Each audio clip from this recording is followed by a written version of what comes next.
नमस्कार, विराट मध्ये आपलं स्वागत आहे.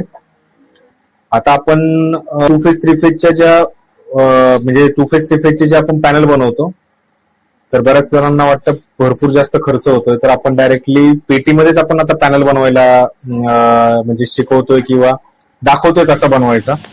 तर तुम्ही याच्याप्रमाणे तुम्ही तुमच्या घरीच्या घरी सगळं रॉ मटेरियल आणून तुम्ही तुमचं पॅनल बनवू शकता. तर आपण चालू करूयात. आता याच्यामध्ये सगळी तुम्हाला A to Z माहिती भेटेल, काय करायचंय कसं करायचंय. पहिलं आपण 1.5x2 ची पेटी घेतलेली आहे. 1.5x2 ची पेटी घेतल्यानंतर आपल्याला त्याच्यामध्ये पेपर कट करून लावायचा आहे. आपण पेपर कट करायला घेतलाय, पेपर कट करून आपण आतमध्ये लावलाय.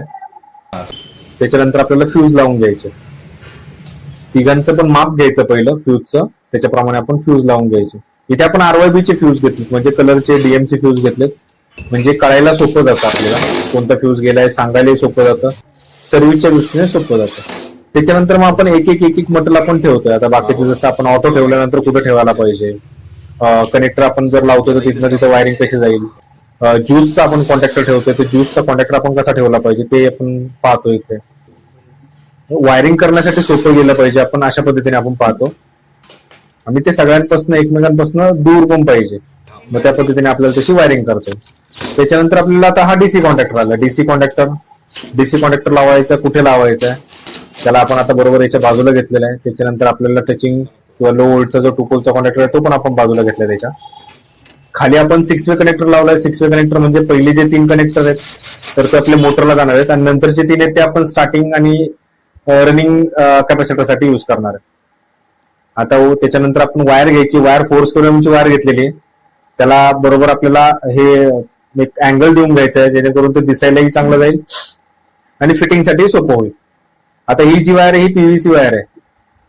याचं कोटिंग PVC आहे, याचे टेम्परेचर रेंज चांगली राहते, आणि ही एक वायर आपले कमसे कम 50 अँपिअर करंट घेऊन चालतं.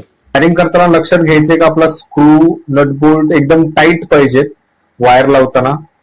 आता इथे सिंगल स्टँड वायर आहे, त्याच्यामुळे आपल्याला लग्स लावायची काही गरज नाहीये. जर मल्टी स्टँड वायर जर तुम्ही वापरत असाल, फ्लेक्झिबल वायर आपण त्याला म्हणतो, तर त्यावेळी तुम्हाला इथे लग्स लावणं गरजेचंच असतं, कारण की स्प्रेड झालेलं असतं. आता इथे बघा आपण O केलाय, म्हणजे लग्स प्रमाणे आपण O करून घेतलाय त्याचा, आणि मग त्याच्यानंतर जो नट बसतो त्याच्यामध्ये तो कम्प्लीट करंट जाण्यासाठी किंवा कम्प्लीट कॉन्टॅक्ट त्याचा चांगला होतो, त्याच्यामुळे तो आपलं गरम होत नाही, ती वायर तिथे गरम होत नाही. कॉन्टॅक्टरची आपण ही R फेज लावून घेतोय, B फेज लावून घेतलेला आहे. आता हे जे आपले बाकीचे जे याचा कॉन्टॅक्टर आहे, ज्यूस कॉन्टॅक्टर आपण मध्ये देऊन ठेवलेला आहे. आणि ज्यूसचा आपल्याला जेव्हा कधी चालू करायचं तो मध्ये सप्लाय जाईल बरोबर. आणि ज्यूसला आपल्याला सगळ्या पट्ट्यांना U करून घ्यायचं, म्हणजे सगळ्या पट्ट्या कॉमन करायच्या. ती मधनं वायर घेऊन वरती द्या, तिथनं सगळ्या पट्ट्या परत कॉमन करून घ्यायला लागतील. MCBचं पण लावताना MCB बरोबर ठिकाणी लावायचा.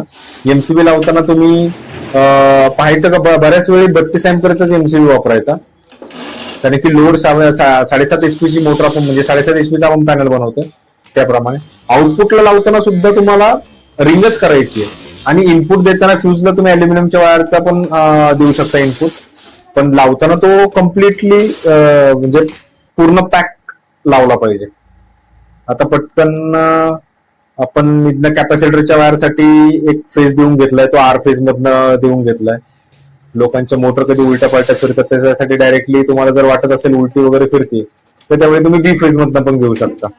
आपला हा टचिंगचा पण आपण इथे देतोय, हा टचिंग पण होतो, आणि हा आपला एक ज्यावेळी आपला पार्ट 2 येईल त्याच्यामध्ये तुम्हाला सांगेल का हा कॉन्टॅक्टर मेन कशासाठी वापरलेला आहे. आपण हे लावल्यानंतर तो Y फेजला म्हणून जातोय डायरेक्टली तिकडे.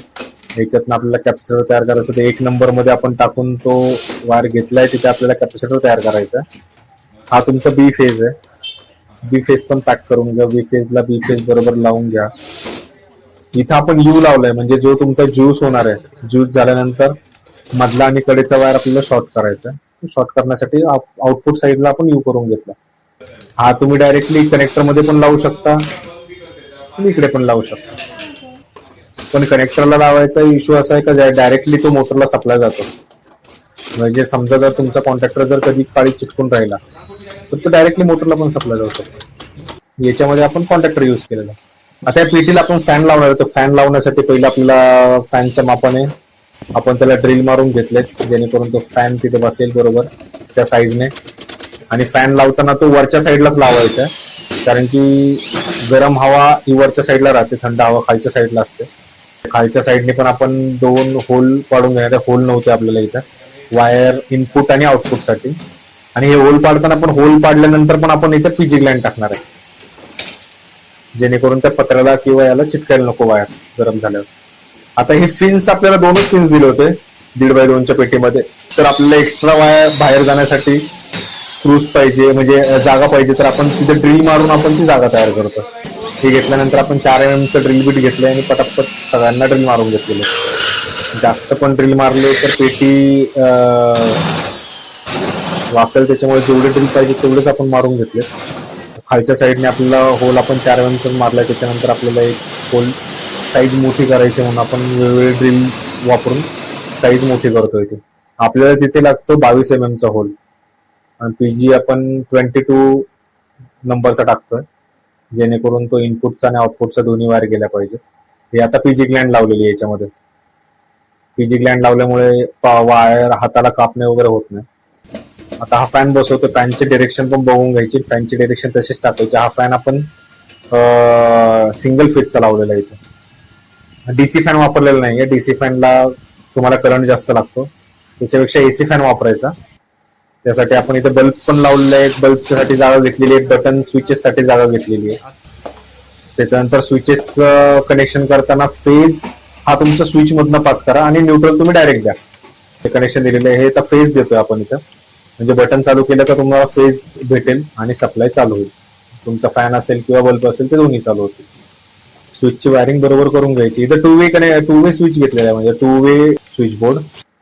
त्यांना सगळीकडे वायर वगैरे पॅक करताना सगळं चेक करून आतमध्ये काही लूज नाही राहिलं पाहिजे, कॉन्टॅक्ट बरोबर झाले पाहिजेत. टेप वगैरे मारून घ्यायचं, म्हणजे लूज नको काही राहिला, करंट इकडे तिकडे जायला नको. त्याच्यानंतर स्विच बोर्ड पॅक करून घ्यायचा. स्विच बोर्ड पण अशा ठिकाणी लावा का जिथले म्हणजे पटकन हात जाईल आणि तिथे आपल्याला बंद करता येईल, बाकीच्या कोणत्याही यांना हात लागणार नाही. आता इथे आपण देताना आर फेज दिलेले आहेत, 1 नंबरचा फेज स्विच बोर्डसाठी किंवा बल्बसाठी, जेव्हा फॅन आपला जो चालणार आहे तो. आणि दुसरं आपल्याला एक फेज न्यूट्रल वरती गोष्टी चालणार आहे, त्याचा अर्थ एक न्यूट्रल तुम्हाला लागणार आहे. त्या न्यूट्रलची वायर मी बाहेर काढून घेतोय. आता न्यूट्रलची वायर जशी जशी येते तशी लावून घ्यायची, बाहेर काढून घ्यायची. नंतर हे जे आहे हा स्टार्टिंग कंडेन्सर आणि रनिंग कंडेन्सर. हा तुमचा आला रनिंग कंडेन्सर. पहिलं रनिंग कंडेन्सर लावून घेतलाय. रनिंग कंडेन्सर लावताना पाहायचं मोटर तुमची किती एचपी त्याच्याप्रमाणे रनिंग कंडेन्सर, आणि त्याच्या बाजूला लावलाय स्टार्टिंग कंडेन्सर. आणि मग ऑटो घेतल्यानंतर ऑटोची वायरिंग जशी आहे ती सिंपल वायरिंग आपल्याला लावून घ्यायची. आता याचं ऑपरेशन जे बघायचे तुम्हाला पार्ट 2 मध्ये भेटतीलच. बाकी काही गोष्टी याच्यामधल्या कळलेल्या नसतील तर तुम्ही कंपनीचा दिलेला जो नंबर आहे त्याच्यावरती तुम्ही व्हॉट्सअप करा, त्याच्यावरती तुम्हाला बाकीची माहिती मिळून जाईल.